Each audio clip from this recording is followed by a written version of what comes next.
Assalamualaikum warahmatullahi wabarakatuh.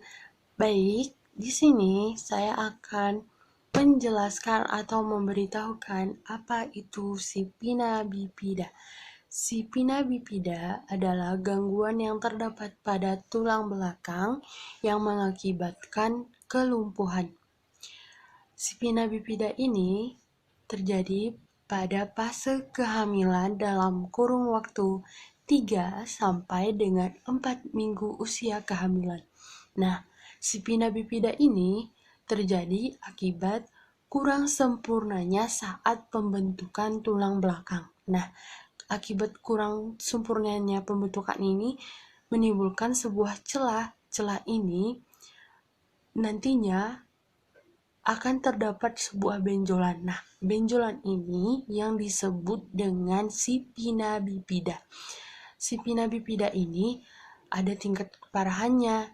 Yang pertama, sipina bipida ulkolta, yaitu sipina bipida yang tidak tampak ke permukaan atau hanya bisa dilihat menggunakan alat kedokteran seperti ronsen. Nah, yang kedua ada sipina meningokel, yaitu sipina bipida yang berukuran sedang dan sudah tampak pada permukaan kulit, mungkin seperti ini. Nah, sipina bipida ini menurut para dokter jarang ditemui. Nah, yang ketiga yaitu sipina bipida milomeningokel.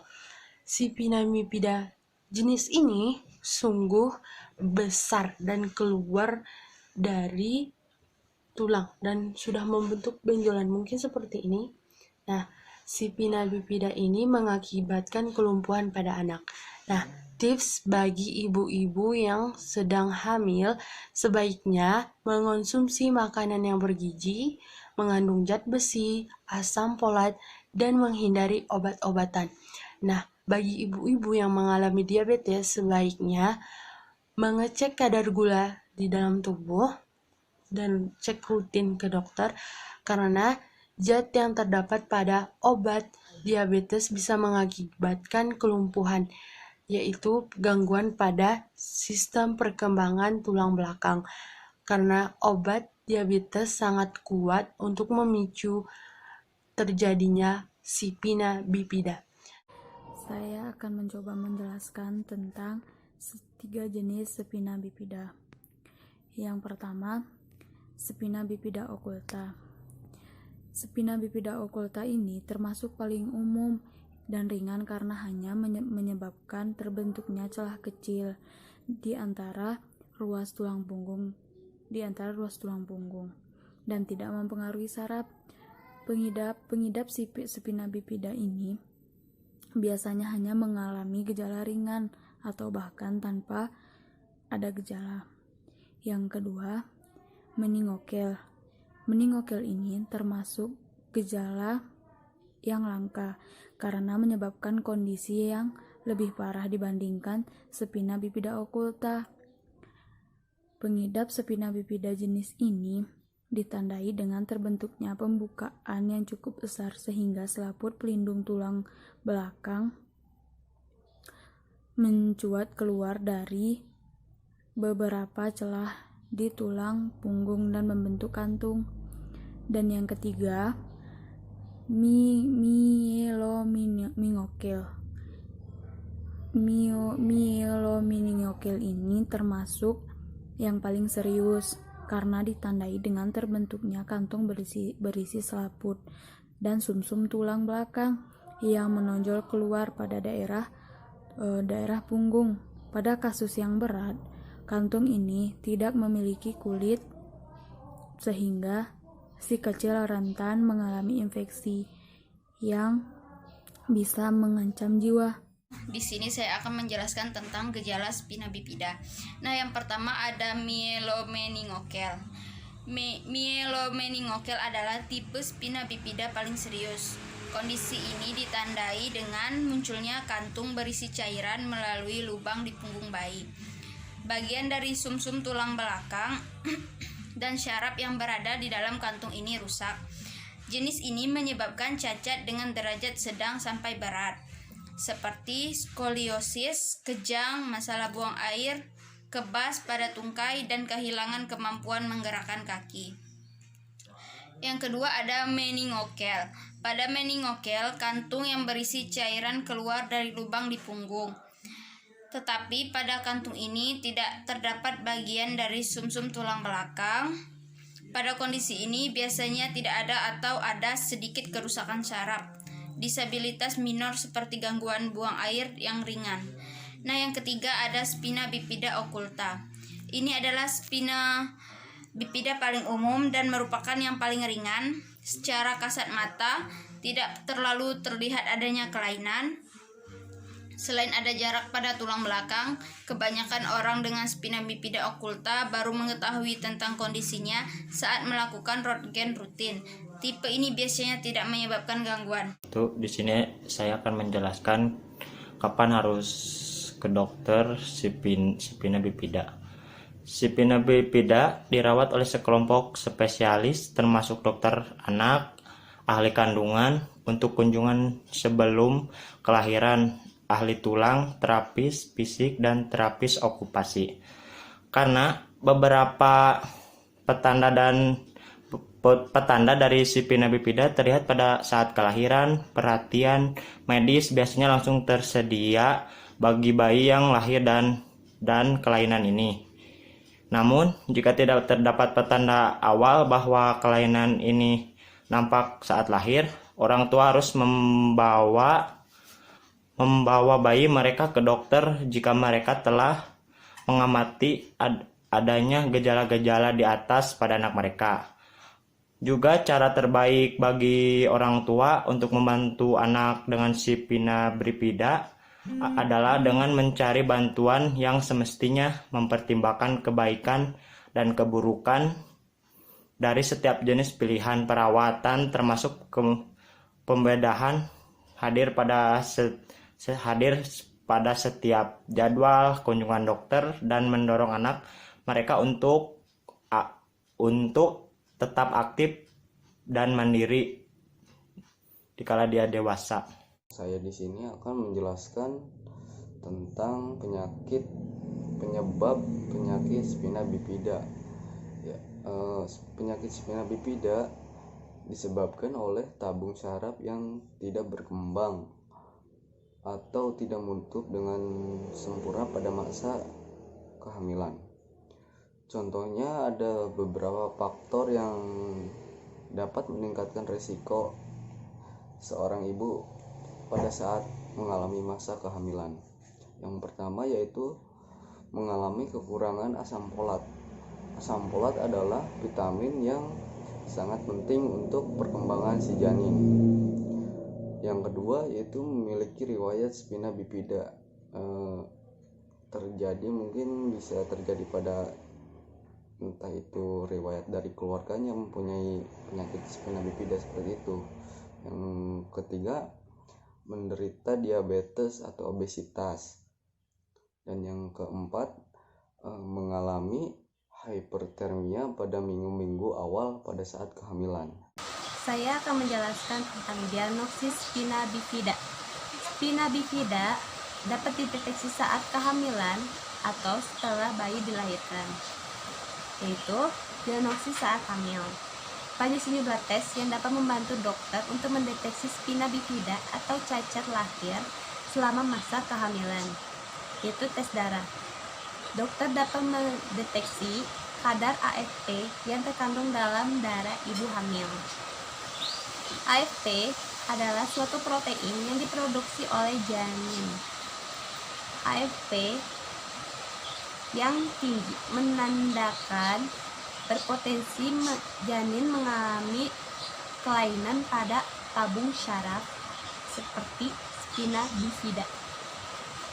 USG dapat mendeteksi spina bifida. Melalui tes ini dokter dapat melihat struktur tubuh pada janin yang berkelainan. Misalnya pada jeda ruas tulang belakang yang terlalu lebar atau adanya benjolan pada tulang belakang. Amniosintesis. Amniosintesis adalah pengambilan sampel pada cairan janin. Yang ini bisa dinilai pada AFP. AFP yang tinggi menandakan adanya robekan di sekitar kulit tabung bayi. Hal ini bisa menandakan spina bifida atau cacat lahir lainnya. Di sini saya akan menjelaskan tentang deteksi setelah bayi lahir. Tak lama setelah bayi lahir, biasanya petugas kesehatan akan melakukan screening atau deteksi untuk pemeriksaan kesehatan bayi yang baru lahir. Tujuan utama pemeriksaan ini adalah untuk mendeteksi kemungkinan adanya gangguan sejak lahir. Jadi, apabila nanti ditemukan gangguan atau kelainan pada bayi, dapat ditangani sedini mungkin. Untuk melakukan deteksi atau screening, biasanya tumit bayi akan ditusuk untuk mengumpulkan sampel darah. Orang tua, ibunya atau ayahnya akan diminta untuk turut serta menyaksikan prosedur tersebut. Menurut studi, menghibur bayi dalam proses pengambilan darah membuat bayi tenang dan tidak menangis. Setelah ambil darah, petugas kesehatan akan menaruh tetesan darah tersebut ke kartu kertas filter untuk membuat beberapa titik darah kering. Kemudian kartu screening tersebut akan dikirim ke laboratorium untuk dianalisis. Jika pemeriksaannya negatif, maka kemungkinan besar bayi dari ibu yang tidak menderita penyakit. Namun bila hasil pemeriksaan adalah positif, pihak rumah sakit akan melakukan pemeriksaan lebih lanjut dengan memberitahu kedua orang tuanya tentang langkah apa yang harus dilakukan. Jenis-jenis pemeriksaan atau screening pada bayi baru lahir. Yang pertama, APGAR. Tes APGAR ini dilakukan sebanyak 2 kali, yaitu pada 1 menit pertama dan 5 menit pertama setelah bayi lahir. Tes ini merupakan serangkaian pemeriksaan yang dilakukan untuk menilai kemampuan bayi dalam baru lahir beradaptasi terhadap kehidupan di luar rahim. APGAR merupakan singkatan dari kelima tes yang dilakukan, yaitu appearance atau warna kulit, plus frekuensi denyut jantung, Grams pernapasan, activity aktif atau tidak fokusnya otot, dan refleks reaksi terhadap rangsangan. Yang kedua, tes pendengaran. Tes ini biasanya akan berlangsung selama 10 menit dan terdiri atas 2 jenis tes, yaitu octacoustic emissions atau disingkat OAS dan auditory range response atau ABR. Yang ketiga, penyakit kuning. Tes ini dilakukan untuk mengetahui beberapa kadar bilirubin pada bayi melalui tes darah atau menggunakan light meter yang bisa mendeteksi tingkat bilirubin pada kulit bayi. Yang keempat, hipothyroid congenital. Screening ini atau pemeriksaan ini dapat mendeteksi kemungkinan terjadinya hipothyroid congenital di mana penderitanya mengalami gangguan pertumbuhan atau keterbelakangan mental. Screening ini paling baik dilakukan saat bayi berumur 48-72 jam. Diikuti dari deskripsi berhaja. Hipothyroid congenital baru dapat dikenali setelah timbul gejala khas yang sudah terjadi dampak permanen yang baru akan terlihat setelah anak berumur kurang lebih 1 tahun. Yang kelima, oximetris plus. Tes ini dilakukan untuk mengecek kadar oksigen di dalam darah bayi. Jika kadar oksigen dalam darah rendah atau fluktuatif, kemungkinan hal tersebut merupakan tanda adanya critical congenital heart defect atau CCHD untuk penyakit jantung bawaan kritis.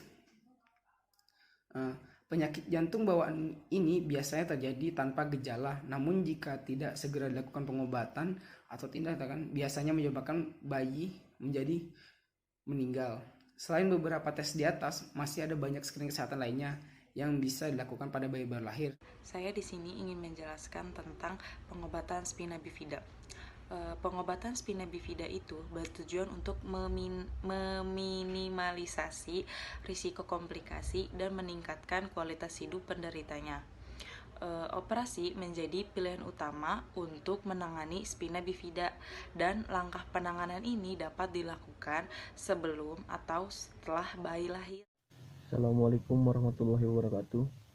Di sini saya akan menjelaskan operasi sebelum bayi dilahirkan. Pembedahan dapat dilakukan sebelum bayi lahir. Ahli bedah menjahit rahim dan menutup lubang di atas sumsum tulang belakang bayi.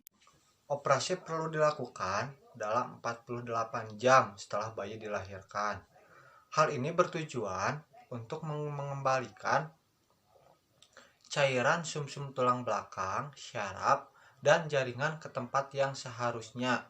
Kemudian, menutup kembali celah yang ada pada bagian tulang belakang. Pada miole meningkul, pemasangan sun mungkin perlu dilakukan.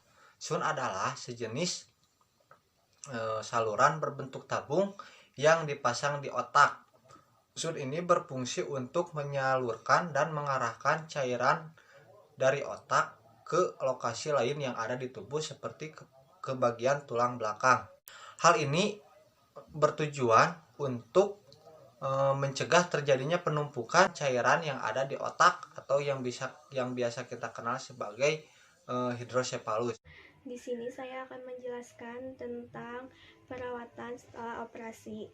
Perawatan setelah operasi biasanya juga dibutuhkan oleh pasien spina bifida, terutama pada monolekel. Hal ini karena kerusakan saraf sudah terlanjur terjadi dan tidak bisa disembuhkan. Perawatan ini meliputi 1. Pembedahan untuk pengambilan kaki, pinggul, atau tulang belakang ke posisi yang seharusnya. 2. Terapi untuk membantu pasien beradaptasi dengan kehidupan sehari-hari, contohnya dengan terapi okupasi dan fisioterapi. 3. Penggunaan alat bantu gerak, misalnya tongkat atau kursi roda untuk memudahkan aktivitas penderita. 4. Penanganan gangguan pada saluran kemih dan saluran pencernaan, baik dengan obat-obatan atau dengan operasi. 5. Operasi saraf tulang belakang untuk menguraikan ujung saraf tulang belakang yang terlilit di area tulang belakang. Kemungkinan keberhasilan penanganan spina bifida sangat tinggi. Menurut penelitian, sekitar 90% bayi yang mengalami spina bifida dapat tumbuh dengan hidup baik hingga dewasa. Saya akan menjelaskan tentang komplikasi spina bifida. Saya akan menjelaskan spina bifida adalah kondisi cacat lahir yang diakibatkan oleh gangguan pembentukan dan perkembangan tulang belakang serta saraf tulang belakang janin dalam kandungan.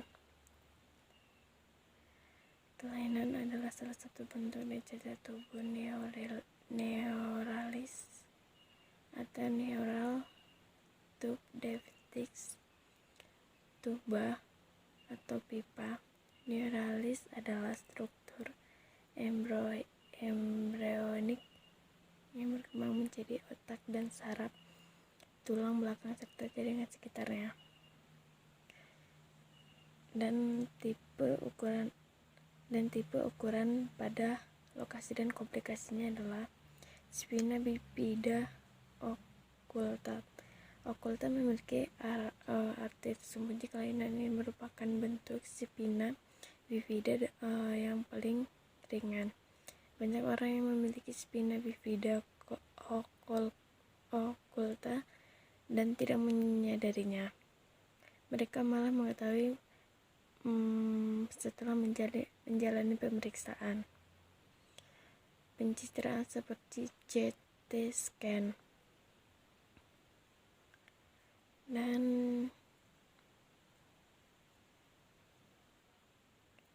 yang kedua,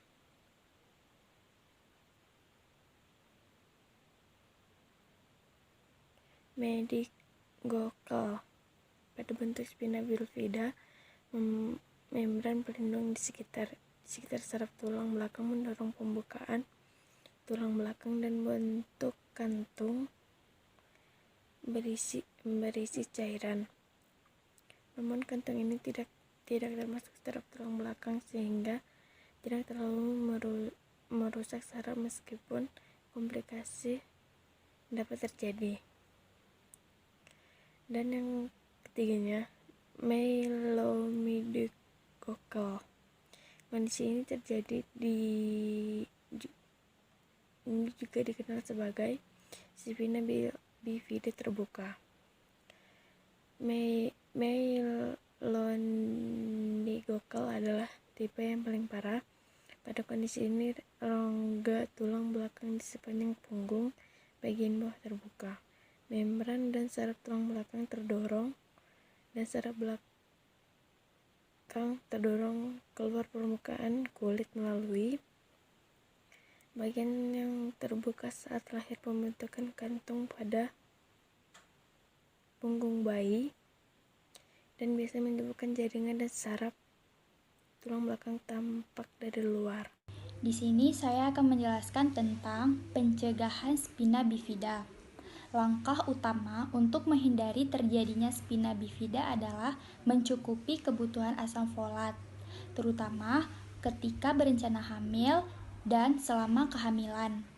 Dosis asam folat yang disarankan adalah sebanyak 400 mikrogram per hari.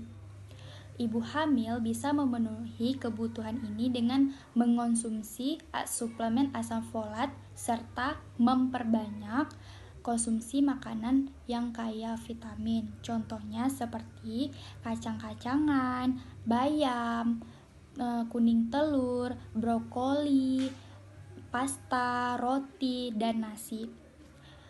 Selain itu, lakukan juga sejumlah langkah pencegahan. Yang pertama, melakukan pemeriksaan rutin ke dokter saat merencanakan kehamilan atau selama kehamilan. Yang kedua, melakukan pemeriksaan kesehatan secara berkala bila didiagnosis menderita obesitas atau diabetes. Yang ketiga, hindari kegiatan yang membuat tubuh terlalu panas selama hamil, seperti berendam di air panas dan melakukan sauna. Terima kasih. Assalamualaikum warahmatullahi wabarakatuh.